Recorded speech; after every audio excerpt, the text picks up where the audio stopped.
Welcome to episode 22 in my garage build series. Man, it's an exciting day, getting to put steel roofing on the garage finally. So I wanted to share with you guys, if you're not comfortable being up on the roof, be safe about it, whatever you do. I've been on a lot of roofs in my lifetime, so I'm very comfortable on this.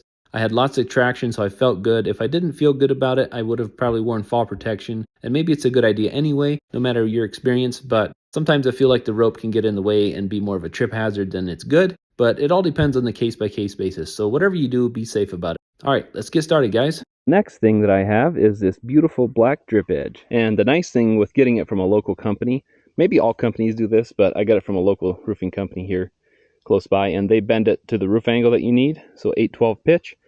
So that works perfect. And so they usually do this 3 inches up the roof, 2 inches sticking down, plus the little hem here.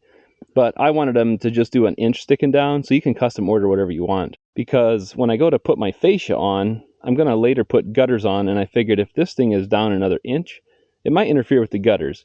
It can flatten a little bit because it does stick out a little bit, but that's the minimum they could do on their machine. So it does stick out a little bit, but that was just a thought I had.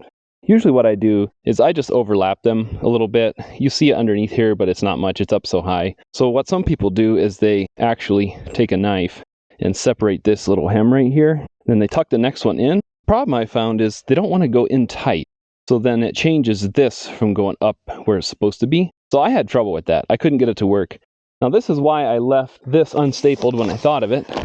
There's a few spots where I didn't, but so this just sits on here. It's made to go perfectly with the roof angle, so it should be nice and tight against here and lay nice there.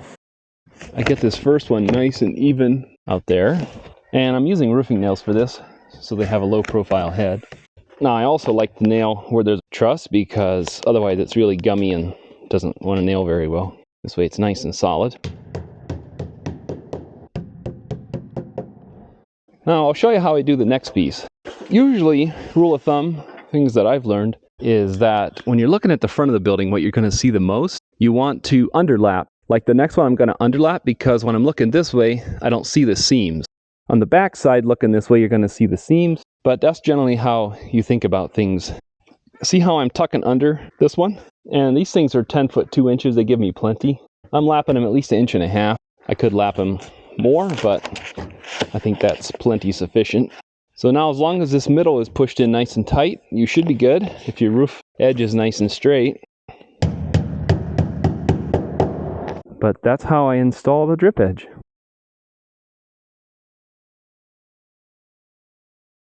Now, when you got everything in a pile like this on a stack, if you want to pre-drill it like I'm going to do, if you want to line the edges up perfectly, just take a little sledgehammer, a block, and you can tap it together until they flush up really nice like that. Now, if I don't want it to move at all, I can clamp it, and then I can measure and mark out. Now, guys, the big hot topic of whether to screw beside the ribs or through the ribs, and that is determined by your manufacturer. So mine wanted me to screw beside the ribs, so that's what I'm going to do. So I'm going to mark and pre-drill as you're going to see coming up, but you want to decide that before you drill any holes. This is the bottom, since I'm going to start in the back, work my way down. So by each rib here, I am marking on this side. Since this is the finished edge, the screw goes here, so therefore the screws always go on that side. So like this last one will go here, and then the next one won't go here, it'll go in the next sheet to hold that down. That's the wide one, so that goes underneath, and then this goes over top. That's the finished edge. What I did is I decided instead of 2 foot spacing, I'm going to go a little bit bigger. I'm going to go even spacing so it comes out okay at the top. I'm going to go 2'4", like 28 inches. So I have to figure in that 4 inches that I'm coming up.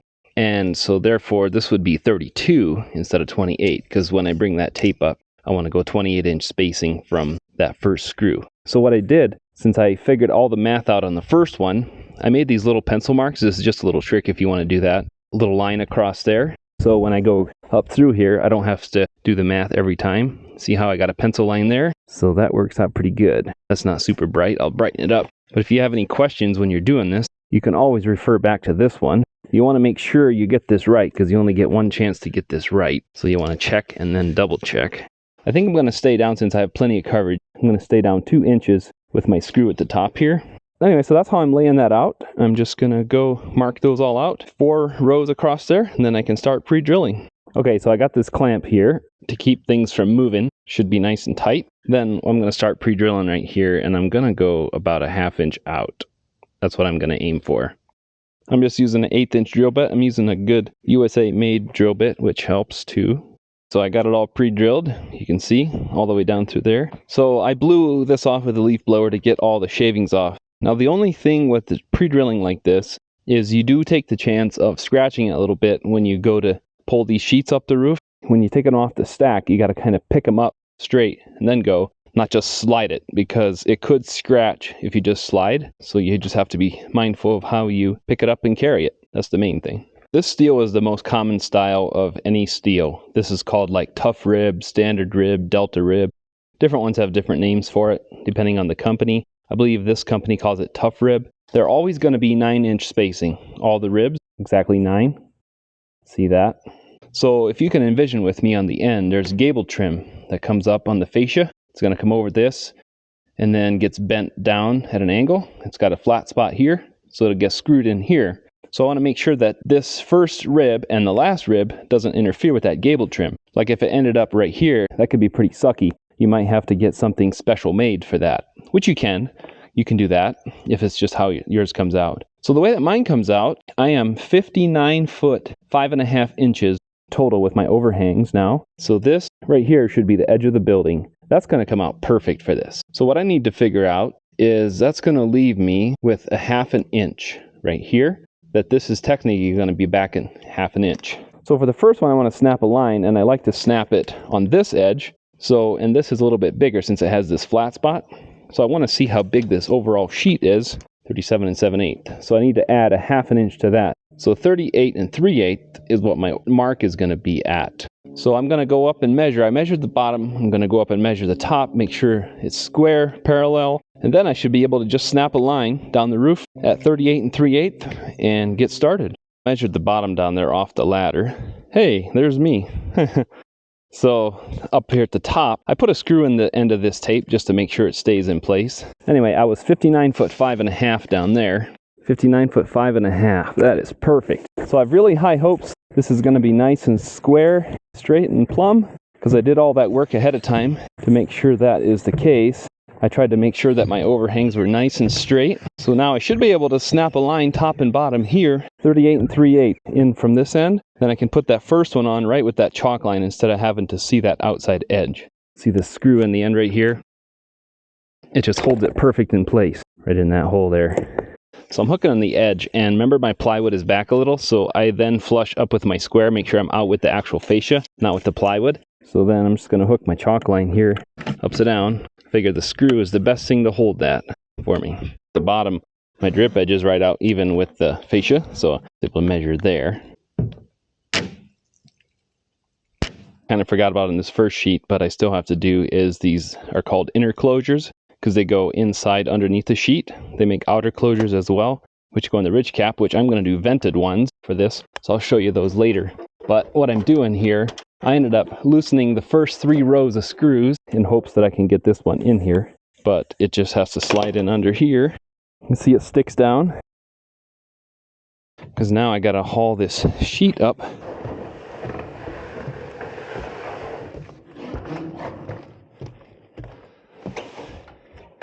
Now I almost have to come up past.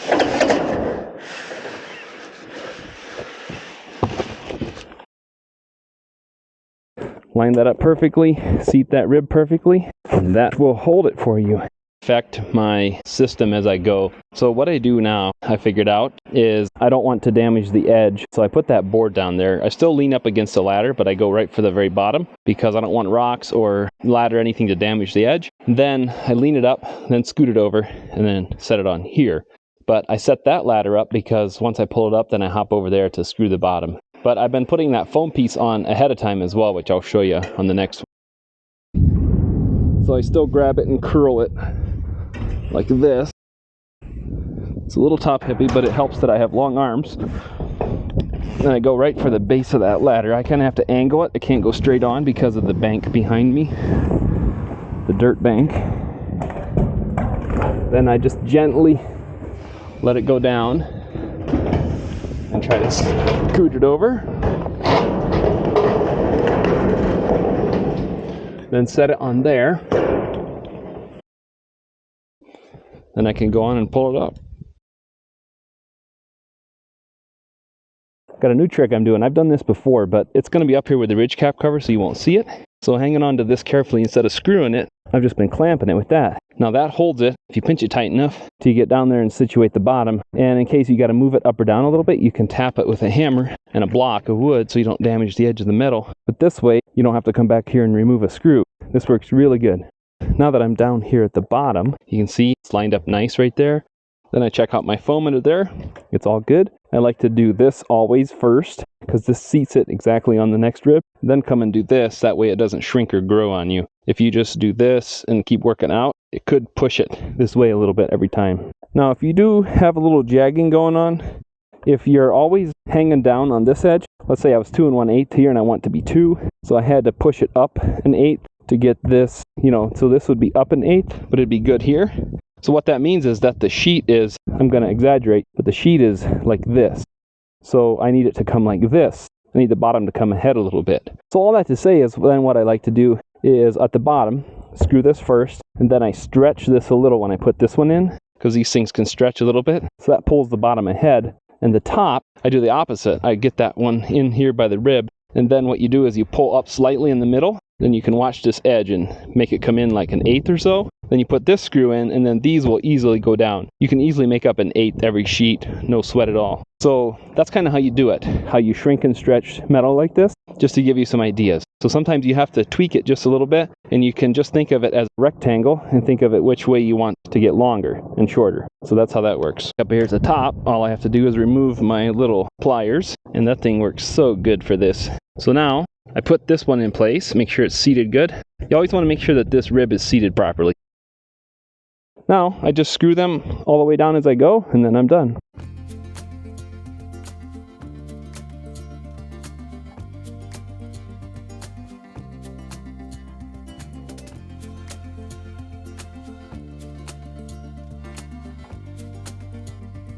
I like to do this foam piece now. I've been experimenting, which I've done this in the past. I just kind of had to rethink about this. It's a little bit of a pain, but if I measure 27, so it's in multiples of 9, so then I hook that into the last one. And then, see, these can easily shrink or stretch. So since this is the last full one, I center it right on that mark. And then I know that these have to pretty much just go like that, because you can easily gain if you're not careful. So I measure every one from the center of the last rib, go to the center of this one, which is 27. And that's good.